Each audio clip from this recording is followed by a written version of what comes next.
Hello friends, welcome to Rathi's kitchen. நான் உங்கள் ஏமா பேசுகிறேன். எனக்கு நம்ம சேனலில் பட்டாணி உருளைக்கிழங்கு குருமா எப்படி செய்கிறது தான் பார்க்க போகிறோம். ஃப்ரெண்ட்ஸ், இந்த உருளைக்கிழங்கு பட்டாணி குருமா இட்லி, தோசை, சப்பாத்தி, பூரி எல்லாத்துக்குமே ஒரு சூப்பரான குழம்பாக இருக்கும். இந்த ரெசிபியை வீட்லேயே சுலபமாக செஞ்சிடலாம். இந்த ரெசிபி எப்படி செய்யலாம் நம்ம வீடியோக்குள்ளே போய் பார்க்குறதுக்கு முன்னாடி நம்ம சேனலை இப்போ தான் முதன்முறையாக பார்க்குறீங்கன்னா சப்ஸ்கிரைப் பண்ணிவிட்டு கூட பெல் ஐக்கனை கிளிக் பண்ணிவிட்டு பாருங்கள் ஃப்ரெண்ட்ஸ். அப்போ தான் நான் போடுற வீடியோவில் உங்களுக்கு நோட்டிஃபிகேஷனாக வரும். இப்போ வாங்க வீடியோக்குள்ளே போகலாம்.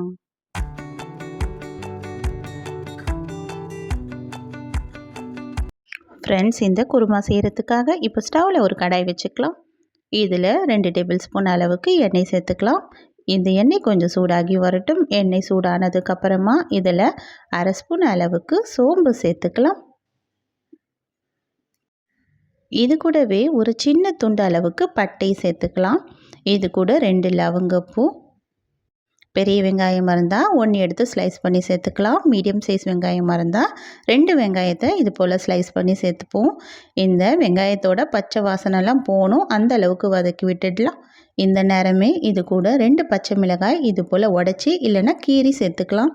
பச்சை மிளகாய் முழுசாக நம்ம எண்ணெயில் போட்டு வதக்கணுன்னா அது மேலே தெரிக்கும். அதனால் இது போல் உடச்சி சேர்த்துக்கணுன்னா நமக்கு தெரிக்காது. இப்போ நம்ம இந்த வெங்காயம் ஓரளவுக்கு வதங்கி வந்திருக்கு. இந்த அளவுக்கு வந்ததுக்கப்புறம் மீடியம் சைஸ் தக்காளியாக இருந்தால் 2 தக்காளி எடுத்துக்குங்க. இல்லை பெரிய தக்காளியாக இருந்தால் 1 தக்காளி சேர்த்தா போதும். குருமாக்கு அதிகமாக தக்காளி சேர்க்கக்கூடாது, இல்லைன்னா புளிப்பாயிடும். இந்த தக்காளியும் நல்லா வதங்கி வரணும். இந்த தக்காளியோட பச்சை வாசனைலாம் போகிற அளவுக்கு நல்லா வதக்கி விட்டுடலாம்.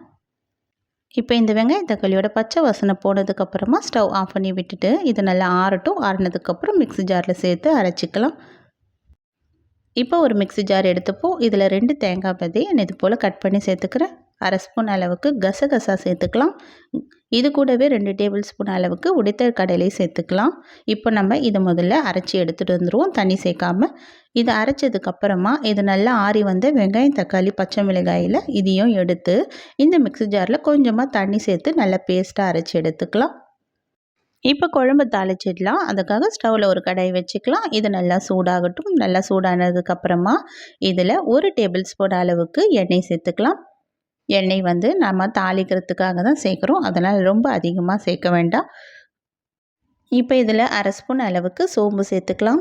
இது கூடவே மீடியம் சைஸ் உருளைக்கிழங்கு 3 எடுத்து தோலை சீவிட்டு இது போல் தண்ணியில் சேர்த்து வச்சுருக்கேன்.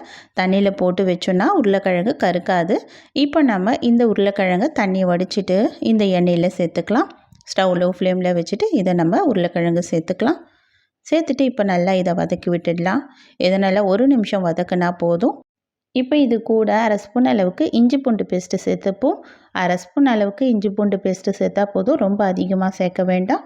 இப்போ இதோட பச்சை வாசனைலாம் போகட்டும். நல்லா போனதுக்கப்புறம் இதில் 1/2 ஸ்பூன் அளவுக்கு உப்பும் சேர்த்துக்கலாம். உப்பு சேர்த்துட்டு இதையும் நல்லா வதக்கி விட்டுட்டு இப்போ 1/2 ஸ்பூன் அளவுக்கு கரம் மசாலா, 1/4 ஸ்பூன் அளவுக்கு மஞ்சள் தூள், குழம்பு மிளகாய் தூள் 2 டேபிள் ஸ்பூன் அளவு சேர்த்துருக்கேன். என்னோடய காரத்துக்கு ஏற்ற அளவுக்கு நான் குழம்பு மிளகாய் தூள் சேர்த்துக்கிறேன். குருமாக்கு ரொம்ப அதிகமாக காரம் தேவைப்படாது, அதனால் 2 டேபிள் ஸ்பூன் அளவுக்கு குழம்பு மிளகாய் தூள் சேர்த்துருக்கேன். அது இல்லாமல் வெங்காய தக்காளி வதக்கும் போதும் நம்ம பச்சை மிளகாய் சேர்த்துருக்கோம்ல, அதனால் இந்த அளவுக்கு குழம்பு மிளகாய் தூள் பார்த்து சேர்த்துட்டு இப்போ இதை நல்லா கலந்து விட்டதுக்கப்புறமா 100 ml அளவுக்கு தண்ணி சேர்த்துட்டு இது போல் நல்லா கலந்து விட்டுடலாம். இப்போ இது நல்லா கலந்துட்டு 1 நிமிஷம் நல்லா கொதித்து வரட்டும். இப்போ நல்லா கொதித்து வர நேரத்தில் கொஞ்சமாக கறிவேப்பிலையும் சேர்த்துக்கலாம்.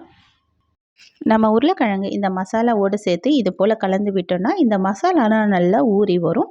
இந்த தண்ணியெல்லாம் ஓரளவுக்கு சுண்டி வந்துகிட்டே இருக்குது. இந்த அளவுக்கு வந்ததுக்கப்புறமா இப்போ நம்ம ஏற்கனவே அரைச்சி வச்சுருந்தோம்ல வெங்காய, தக்காளி, தேங்காய் இதெல்லாம் அந்த பேஸ்ட்டு எடுத்து சேர்த்துக்கலாம். சேர்த்துட்டு இது போல் நல்லா கலந்து விட்டுடுவோம். ஸ்டவ் லோ ஃப்ளேமில் வச்சுட்டு இப்போ இதை நல்லா இது போல் கலந்து விடணும். நல்லா கலந்து விட்டதுக்கப்புறமா இதுக்கு தேவையான அளவுக்கு தண்ணி சேர்த்துக்கலாம். இந்த காய் வேகிறதுக்கு 200 ml அளவுக்கு தண்ணி சேர்த்துக்கிறேன். தண்ணி சேர்த்துட்டு இது போல் நல்லா கலந்து விடலாம். நம்ம இது போல் கலந்து விடும்போது ரொம்ப திக்காக இருக்கக்கூடாது, ஏன்னா காய் வெந்து வரணும்ல. அதனால் ஓரளவுக்கு கரண்டியில் நமக்கு இந்த குழம்பு ஒட்டாத அளவுக்கு தண்ணி சேர்த்து நம்ம கலந்து விடணும். இப்போ இதுக்கு தேவையான அளவுக்கு உப்பு சேர்த்தாச்சு. ஏற்கனவே 1/2 ஸ்பூன் அளவுக்கு உப்பு சேர்த்தோம். இப்போ மீதி கொஞ்சம் உப்பு சேர்த்தாச்சு. இப்போ இதை மூடி போட்டு அப்படியே நல்லா ஒரு 10 நிமிஷத்துக்கு மீடியம் ஃப்ளேமில் வச்சிடலாம். இப்போ நல்லா ஒரு 10 நிமிஷம் ஆயிடுச்சு. ஆனதுக்கப்புறமா இதில் காஞ்ச பட்டாணியை நல்லா ஊற வச்சு வேக வச்சு வச்சுருக்க அந்த பட்டாணியும் எடுத்து இதில் சேர்த்துக்கலாம். சேர்த்துட்டு இது போல் நல்லா கலந்து விட்டுடலாம். நீங்கள் காஞ்ச பட்டாணிக்கு பதில் பச்சை பட்டாணி சேர்க்குறதா இருந்ததுன்னா உருளைக்கிழங்கு சேர்த்தோம்ல அந்த நேரமே நீங்கள் அந்த பச்சை பட்டாணியும் சேர்த்து வதக்கி விட்டு கொதிக்க வச்சுருக்கலாம்.